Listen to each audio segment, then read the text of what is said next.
What's up, everybody? I want to tell you about Anchor. If you haven't heard about Anchor by Spotify, it's one of the easiest ways to make a podcast with everything you need all in one place. Let me explain. Anchor has tools that allow you to record and edit your podcast right from your phone or computer. When hosting Anchor on Anchor, you can distribute your podcast on listening platforms like Spotify, Apple Podcasts, and more. It's everything you need to make a podcast in one place. And best of all, Anchor is totally free. So download Anchor, the app, or go to anchor.fm to get started. And I'm a veteran, so let's hear some more military cadences.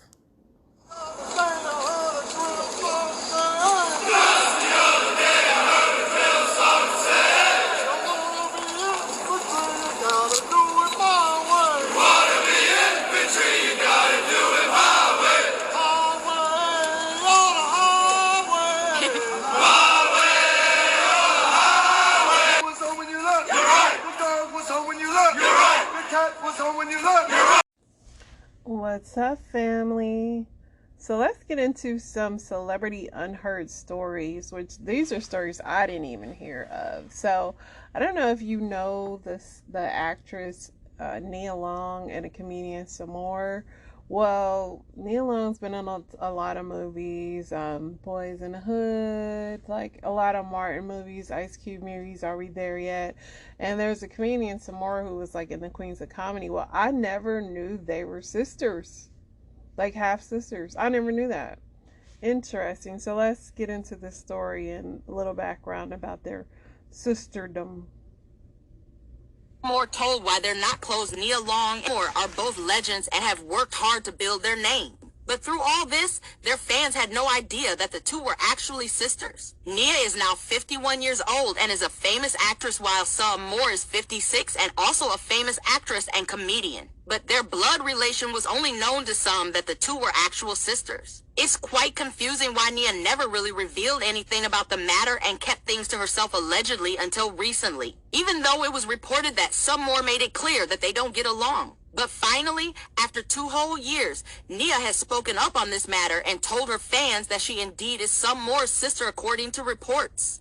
Nia reportedly posted about Sam Moore on her Instagram some time ago, a photo of where the two were standing side by side. Moreover, she also shared a photo that stated the funny one in the family. But this post was allegedly deleted now, and people saw that as potential post deletion as shade. As we already mentioned, that Sam Moore was the first one who spoke about being a blood sister of Nia Long's, and she also revealed the kind of relationship that to have. Even though it was reported that Sam Moore made it clear that she is not cool with her sister Nia Long like we usually see with most siblings. We've all seen Debbie Allen and her sister Felicia, and even the Braxton sisters, have a special bond. Possible rivalry? Being reported for years now that Nia and Sam Moore are rivals and don't get along so well. However, the alleged reason behind it is that even though the two are sisters by blood, they aren't actually sisters. Sam Moore talked about the matter to Divine Martino in an interview. She reportedly in essence said that the two have the same father, but they aren't actually sisters by true means. Sam Moore stated, "We speak from time to time, but I won't be babysitting her kids."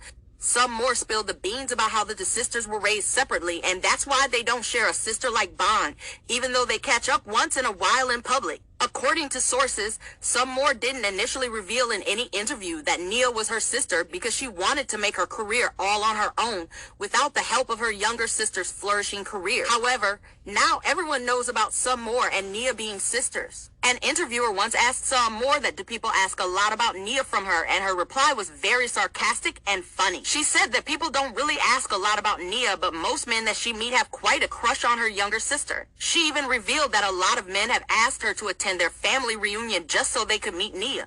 That might be the reason why we don't see the two sisters together in public. Father of Nia and Sam Moore, as we already mentioned, Nia and Sam Moore are sisters because they have the same father, but their mothers are different. Their father actually is Daughtry Long, who's a famous author and poet and has written books like Rules for Cool and Timbuktu Blues. The sisters might have taken up their father's love and affection towards creativity and art. Doc Long also taught literature in Trenton Central in New Jersey. We're sure that Doc Long is very proud of two amazing and talented daughters. Do you think they really have a beef or not? Tell us what you think in the comments. Well, I didn't know that, but I don't think they have a beef. I mean, if you're not raised together, and I have I have stepsisters or have, yeah, so I don't think that's beef. I mean, they weren't raised together, so life, it happens. Let's get to some more of these stories. What is the issue with Kevin Hart? Some of us, when we get success, we turn into the police. You're in a position of power. You know, you can't be a gatekeeper. You can't be the police. You can't act like a victim every time. And people can have an opinion about you. You know, just because you are the CEO of something or you have more than the next person, that doesn't mean that a person can't have an opinion about you. Everybody's not gonna like you. And you can't be upset with everybody for not liking you. You know, and I mean, the reality of it is that, hey, they can get any of us, man. So that's Mike Epps, who is from Friday, and him and Kevin Hart, they have this little beef. They have not gotten along, and they had squashed it, but pretty much Mike Epps pretty much said that, like, he tried to block Kevin Hart tried to block him from, like, getting in movies and all that stuff, which Mike Epps is doing well now, but that happens a lot in Hollywood. All right, let's go to the next story. Did the adult film star Lana Rhoades have a child with Kevin Durant? That's a rumor coming out after Logan Paul's latest podcast. She got a kid now with that big-time NBA player. Who's the player? So let's take a look at all the evidence. In part one, we looked at Blake Griffin, but Lana Rhoades revealed a fact that makes us think it's now Kevin Durant. We know that Lana went on a date with the Brooklyn Nets player, but she revealed that the player who took her on a date was a Libra. And who's the only person on the Nets roster with a Libra birthday? Well, it happens to be Kevin Durant. Lana also said that on the date, the player was boring and actually brought a second girl as a backup in case, well, the date went south. And we all know that KD is definitely the type of crazy to do something like that. And he's probably rather boring to talk to because ball is life. But what really drives me to believe that it's actually KD is that in this impulsive clip, Logan says a name so quickly that it has to be immediately recognizable, because just look at Charlamagne's face. And what quick nickname is more recognizable than simply KD? So this is all hail B-ball, and I think that KD just may be a father. Yeah, Kevin Durant slipped up like that. Not shocking. Let's get to the next story. Tom Brady is in some huge trouble. Him and Giselle are currently in a huge fight as a result of his decision to return to football. And he even implied that this is true in his most recent press conference, which, by the way, he's not really looking so good. It's all personal, you know, everyone's got different situations they're dealing with, so we all have really unique challenges to our life. Giselle has left their family compound in Tampa for Costa Rica following a series of heated arguments over Tom Brady's shock decision to unretire from the NFL. The news comes after Tom Brady missed 11 days of training in August, and when quizzed about his disappearance, the sports star said this. I'm 45 years old, man. There's a lot of shit going on, so, you know, you just gotta try to figure out life the best you can, and, you know, it's a continuous process, so. They had agreed he would retire to focus on the family, then he changed his mind. Do you just imagine being in Giselle's situation? Quarterbacks retire at the age of 38. Tom Brady is 45 years old, and he's still dominating the NFL. Whose side are you on? I can understand Giselle. I personally would like Tom Brady to retire because I'm not a fan, but I also know that we'll get into this next one, so because this is funny, then I'll get my commentary. Did you know that Tom Brady is all of a sudden looking very different after his 11-day absence? Some people suggesting he was cloned. That's just what happens when you sold your soul. Come on. You didn't think that the GOAT didn't sell his soul for those 7 rings? You're mistaken. If the symbolism wasn't enough already, how about the fact that Tom Brady even said his wife practices occult magic? He says she sets up altars with offerings on them, right in the locker at the locker room, before every game. And by making these offerings, you can guarantee the Super Bowl victory. And speaking of Super Bowl, have you noticed what that actually is? How about superb owl? Like this owl, Moloch, the god of child sacrifice. That's down in Bohemian Grove in California. So now that he's had his success and gotten his platform, conspiracy theory suggests his clone takes over, where they try to use his platform for their agenda. What do you think? Interesting. Just because Tom Brady, yeah, Deflategate, all that, yeah. Robert Kraft, he was down there in Florida doing God knows what, allegedly. But Tom Brady, so now that his wife is mad at him, is she not going to come in and do these so-called occult rituals in his locker room? And maybe he'll have a bad season. If Tom Brady he does look really different. Like, I don't know if you guys see his press conference, but he looks really different. So, he looks almost like freaking android. But yeah, I thought that was funny. Let's go to the next story. 1994, Pfeiffer graduated high school, but his acting career would take over his studies. I was going to college for electrical engineering. That job would have limited me in meeting all the various people that I would have met. At a young age, he had aspirations to becoming a rapper. In a 2014 interview with The Breakfast Club, Pfeiffer revealed that he secured his role in the film Clockers, which would end up being his second feature film role. Pfeiffer originally had no aspirations to act at the time. I really didn't see acting as a viable source for me. I was going to college and doing music at the time. I went to an open casting call with my cousin. He was staying at the crib and he came into my room to get his clothes. I said, "Where you going?" He said he was going to do Spike Lee's Joint.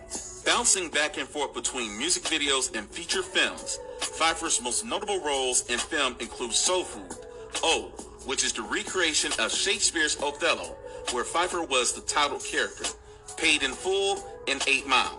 The opportunity came for him to portray Mitch in the 2002 film Paid in Full.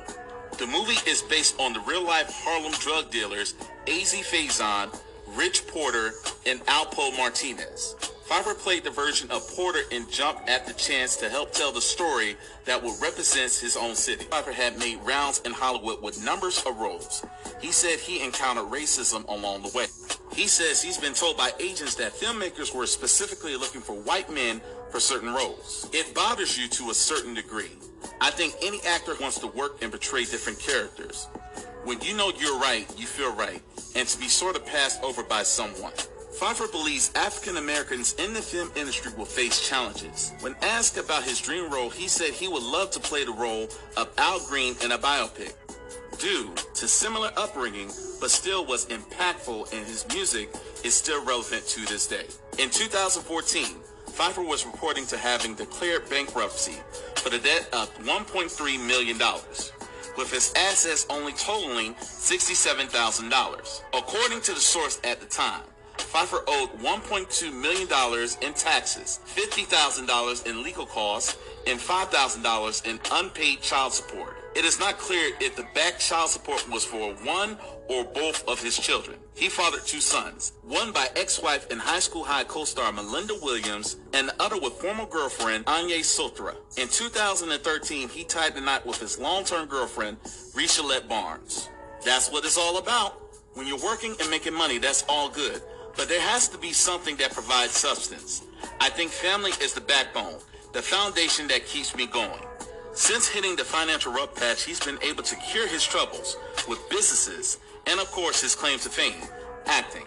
Nowadays, the acclaimed actor plays father figures. I love kids, outings, camping, sports, Legoland, all the daddy stuff. I love it. I wish I could just do that, but I have to work too. On the Hulu series Love, Victor, his dad, and acting skills are on display in this role as Harold Brooks. The series, focusing on LGBTQ plus representation, began streaming in 2020 and is still running in its 3rd season. Lately, Pfeiffer was a guest star on dramas like Bronzeville and Truth Be Told as recurring characters. Pfeiffer's influence has taken on many different forms, but he will be remembered for his consistency and performances on and off the screen. One of the pioneers of the 90s and the 2000s black cinema, Mekhi Phifer is a name synonymous to nostalgia, class, and versatility. He's one of the very few black action stars in the industry, and his longevity in the business is a testament to his talent, which is why Mekhi Phifer will always remain unforgotten. So I actually did forget about Mekhi Phifer. He was in 8 Mile, but that was a whole synopsis on what he's doing. I didn't even know he's still in the show. So if you are a 8 Mile Mekhi Phifer fan, he is still acting on Hulu shows. Let's go to our next celebrity story. So it's worse than I thought, child.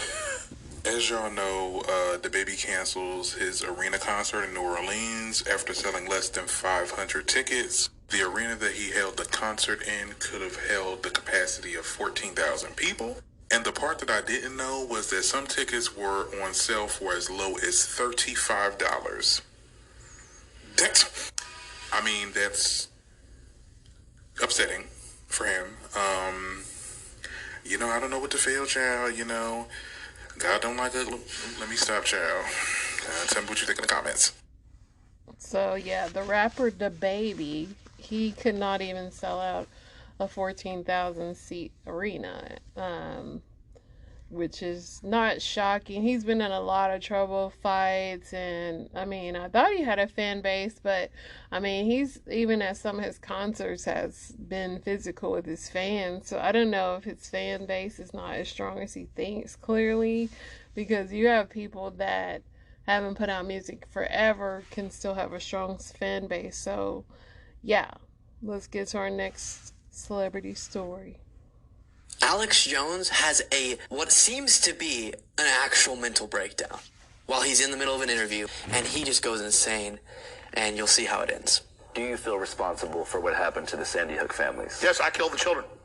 But beyond that... No, I went in that school, I pulled a gun out, and I shot every one of them. Oh my gosh, okay, we'll keep playing it. So much happens in this clip, but you see that he's hearing the question of, do you feel responsible, as in for the kids dying? That's not the question. Do you feel responsible for the harassment the families had to live through after their kids were killed because of your coverage? You called them crisis actors. You said it was a false flag operation. So your supporters went out and harassed those families. Do you feel responsible for that? And then he takes it as, oh yeah, I killed the kids. Of myself. I'm guilty. It's true. No, No, let's just... Do I feel responsible that someone that played shoot 'em up video games on a bunch of drugs, went and killed a bunch of kids, and then the internet questioned it and I covered that? No, I don't feel responsible, and I don't apologize anymore. I'm done. Mm-hmm. I don't apologize I killed the kids. Was there a definitive... No, I killed them. I killed them. You didn't kill him. No, I did. No, you didn't. No, everybody said... No, I killed them. I killed them. I already admit it. I did it. I killed them. I'm the bad guy. I'm the devil. Get rid of the First Amendment. Can we move on to other topics? I don't think... I killed them. First Amendment killed them. Second, get rid of the Second Amendment. Get rid of the First Amendment. They're bad. They killed the kids too. George Washington killed them. Jesus killed them. We should rename the whole planet Sandy Hook. Everything. There should be holiday. What? We should bow 5 times a day to New Haven, Connecticut for the kids that died. Every American's to blame. Every gun owner's to blame. I'm to blame. We're all guilty. To Bloomberg and Soros, turn our guns in. Turn our guns in.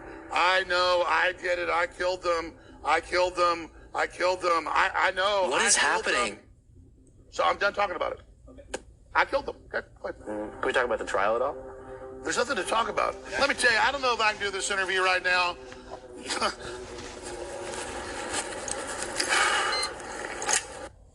That's a mental breakdown, right? That's so out of this world. He is so deeply narcissistic and wrapped up in his own self that the concept of caring about the lives that he damaged doesn't make sense to him. That doesn't compute. So him being repeatedly asked about severe damage he did is so offensive to him. And then it also reveals that for so many years he spread lies that were damaging to people's lives because it was beneficial to him.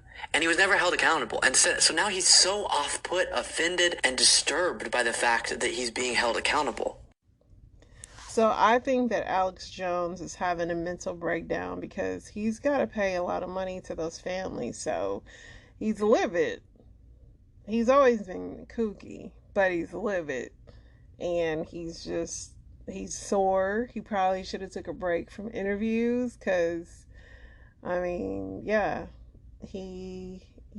going to have to sell some more of his vitamins. Let's get in one more story here with some Cardi B Offset news. What's up, TikTok? It's Hershey Sunday, and I'm back with the scoop. Y'all, the streets is saying that Offset been down in the valley where Sweetie get naked. If you throwing bands, then Cardi gonna pay it.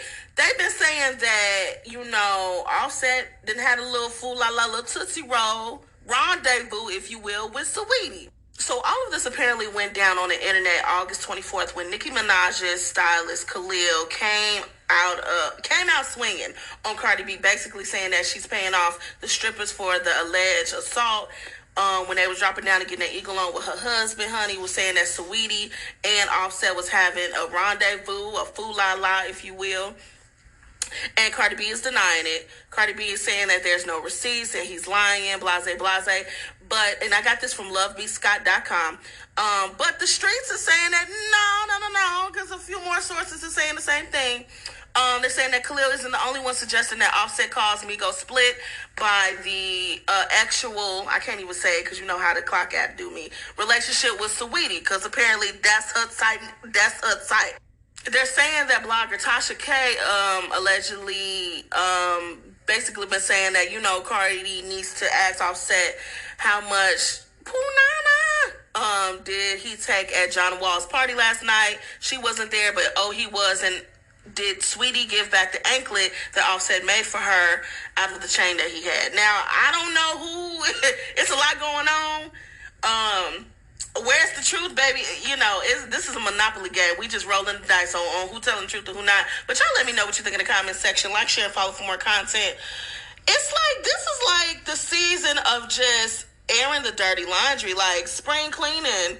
This fall cleaning is really like everybody is bringing receipts on who been Tootsie rolling and ay with who. Shout out to Funky Dineva. I love how he says that. But like y'all gotta be careful with who y'all sharing. I'm telling you, y'all really have to be careful with who you sharing your business with. Also, you can't, poo-poo where you eat. Like I feel like some of y'all be getting too close to comfort, and y'all be really getting into it with people that y'all gonna cross paths, and you gonna end up looking a mess. Allegedly, I don't know who telling the truth, who not. Anyway, like, share, comment for more content. As always, I'm Hershey Sunday, and I'm back with the scoop. Peace. So yes, all these stories are alleged, but when you marry a rapper in the industry, I'm trying to think, is any of these people faithful in the industry? I don't know. I just don't know. And I just, like, Hollywood and LA is so small. It's just like, what if you're rich, why do y'all all have the same partners? Or is it just to keep gossip going? But the Migos did split up. It was never said why, and yeah, just a lot of stuff going on in these kids are young. They're young, like, all married and trying to settle down, all that money. No, I wouldn't be doing that. Alright, this is your bit of celebrity gossip stories. Athens for Family is signing out.